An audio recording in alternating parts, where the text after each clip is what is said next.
Hari ni aku nak review the Honor Magic 8 Pro yang kini ada di Malaysia pada waktu video ni dikeluarkan. Dan kalau korang nak tahu harga, ada dekat dalam description aku letak. Sebab pada waktu buat video ni, aku tak tahu harga dia. Jangan apa tunggu lagi, mari kita pergi ke review. So kalau tengok ni color mint. Dia ada lagi juga dalam 3 color, which is black, gold dan white. And di belakang ni finishing dia tak adalah berapa licin, and aku try. Dia tak adalah nampak obvious sangat dia punya fingerprint magnet tu. So bagi aku, in terms of like, kalau korang yang tak suka fingerprint ni, it's good in that terms, sebab dia tak adalah menimbul sangat. Dan dari segi ketebalan, dia tak adalah phone paling nipis. Dia punya ketebalan adalah 8.3mm dengan berat 219 gram. Dia punya kamera bump pun tak adalah tebal mana. Dan kalau korang tengok, ada volume button, power button dan action button. I'm not sure nama dia apa, tapi kalau aku tulis kat sini nama dia.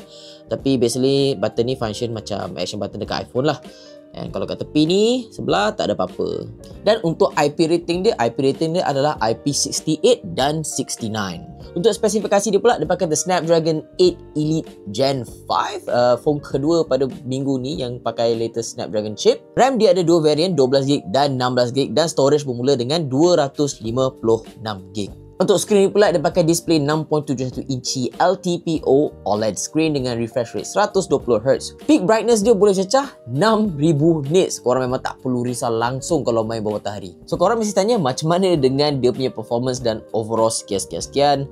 Well, aku boleh katakan this is a flagship, so korang tak perlu risau dari segi overall performance. Dia punya screen OLED LTPO 120Hz screen, so dari segi experience pakai screen ni sangat best. Tapi macam mana pula dengan dia punya performance while scrolling social media and all that, tengok YouTube, Netflix, memang bagus. Tapi sometimes dengan flagship ni, perbezaan dia adalah paling banyak dekat dia punya gaming. Sebab bila korang gaming, korang pakai phone flagship, korang mesti letak setting paling tinggi. Dan semua flagship boleh main game keempat pada setting yang tinggi. Tapi perbezaan dia adalah, adakah dia panas dan adakah dia boleh sustain performance tu pada waktu yang panjang.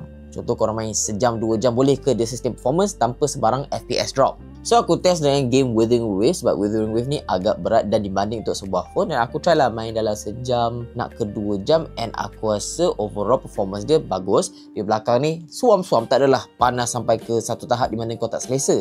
Overall main setting high, letak lock 60fps. So korang tak perlu risau game macam Mobile Legend, PUBG dan selain tu.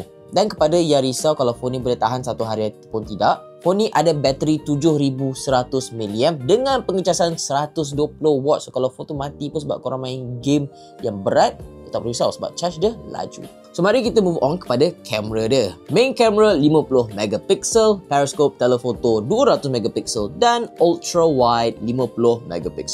Dan kamera selfie 50MP.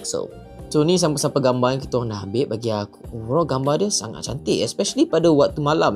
Bagi aku dia punya performance, bagi aku overall flagship sampai sekarang, performance malam dia dah sangat-sangat mantap. Dan aku rasa you cannot go wrong lah dengan the Honor Magic 8 Pro.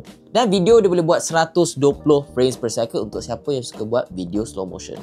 Tapi untuk kamera depan dia hanya boleh buat 4K 60fps. So the Honor Magic 8 Pro dijual pada harga, kau kena tengok dekat bawah description ke mana-mana, sebab aku pada recording ni tak tahu harga dia.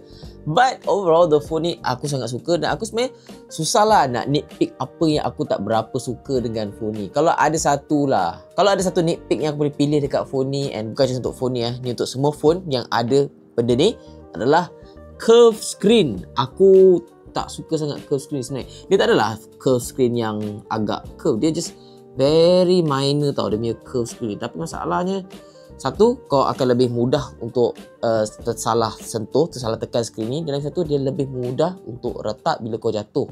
So yalah, bila kau pelik-pelik dia curve, so screen tu ada dekat sikit kat tepi, and kalau jatuh on the right angle, pop, pecah.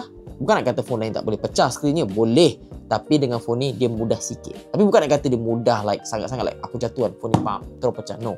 But it is something yang korang kena fikir pasal phone ni. So itu saja untuk video ni. Kita jumpa di video seterusnya.